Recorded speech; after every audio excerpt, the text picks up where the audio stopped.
Christians have as much a right to rule as secular people. Correct. So just to kind of let me flesh it out a little bit for you very briefly. Yeah. So in this clip, we're going to watch Andrew Wilson wreck an entire team of liberals. There's going to be liberal after liberal after liberal coming up, and they're going to try to stump Andrew Wilson, but we know that Andrew Wilson cannot be stumped because he's been doing this for so long. Andrew Wilson has been debating people for so long. Andrew Wilson does stick to Andrew Wilson's guns. So Andrew Wilson is going to annihilate a room full of woke idiots, woke liberals, and we are going to watch and enjoy it. So the idea is secularists say that only they seem to be able to have the power to push political authority. I push back against that idea and say, no, Christians also should be allowed to push political authority. And just because you're a secularist, it doesn't give you any additional right to have authority than a Christian does.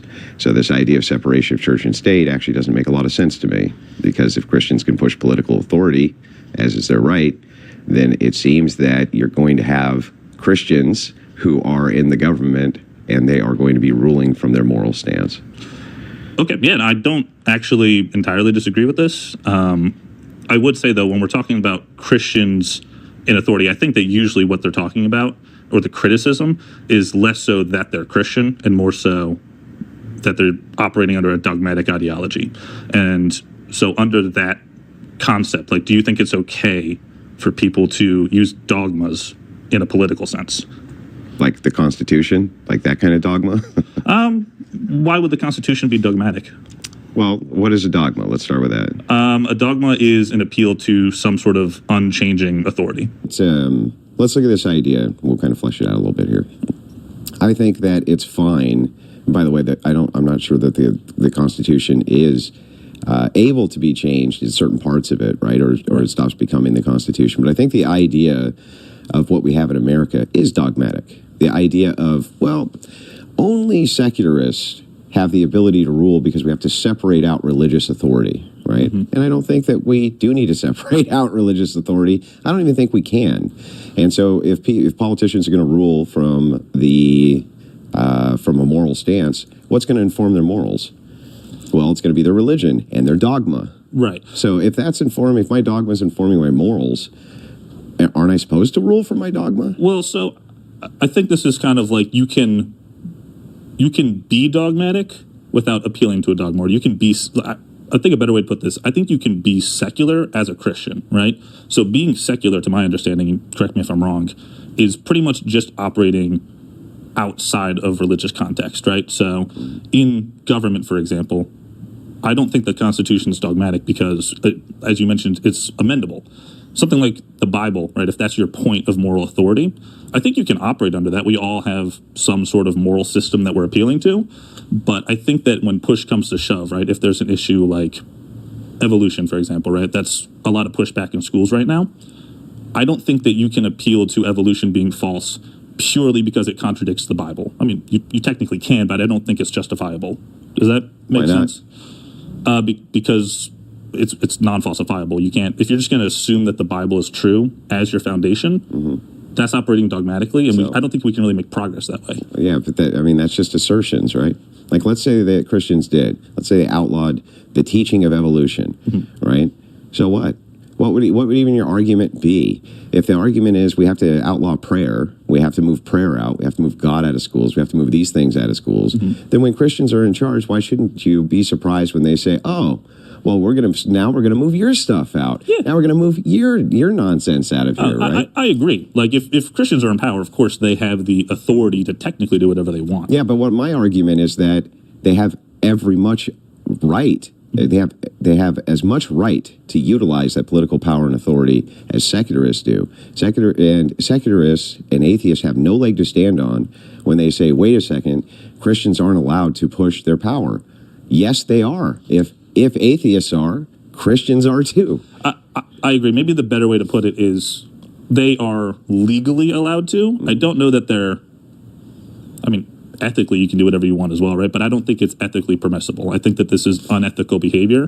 What's unethical about it?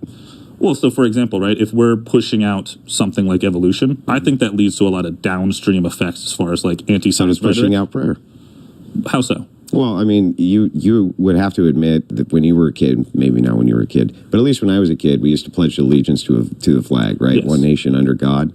So it gives a reinforcement of patriotism, an idea of solidarity with your countrymen, right? And if prayer in school also creates solidarity between people. It gives them purpose, gives them faith. There's all sorts of negative ramifications of pushing it out. So round one, Andrew Wilson obviously beat this guy because all he did was pretty much admit defeat. I mean, I feel like you guys could see it that way as well. What do you guys think? Drop a comment and let me know. But like I said, I think that Andrew pretty much should demolish this guy because I mean, again, the guy is like, yeah, I agree with this, I agree with that, you know. And by the way, when Andrew starts off by saying Andrew Wilson, when he starts off by saying that the topic of church and state being an issue, um, that it shouldn't be an issue, church and state. I fully agree. And if you would have asked me this 2 years ago, I would have said, no, we can't have church and state. I believe that the Bible is perfect, and I believe that humans corruptly interpret the Bible. And I'm fully against this thought process that we can't have church and state. It is not the church and state that everybody's so afraid of oh, they're going to control everything. We won't be able to buy or sell. You already kind of have that issue going on right now. And because Christians did not, fully use Christian ethics in government like they should have, we're in a big mess that we didn't have to be in. Rule, and I'm a big believer in church and state, or separation of church and state. So, there's I was going to say, I'm like, the secularists believes in church and state. Okay. a place for the religious aspect of your life and your upbringing and all that, but it shouldn't be brought into more of a power stance. You can't separate church and state. Let me explain why. Have you ever elected a politician who's a Christian? Yes. Did you expect that when he ruled from his moral stances, which were informed by Christianity? I would expect that he would have ruled based off of his policies, which... What? How's he going to figure his policies out other than what he considers moral in his brain? So I feel like the specific people that I would vote for, elect, his policies would specifically be how I would feel, would not be based off of his Christian morals, and that's how I vote. So where do you want him to find his morals? Like in the trash can, or like if you're electing a person to be who's a Christian into office, right?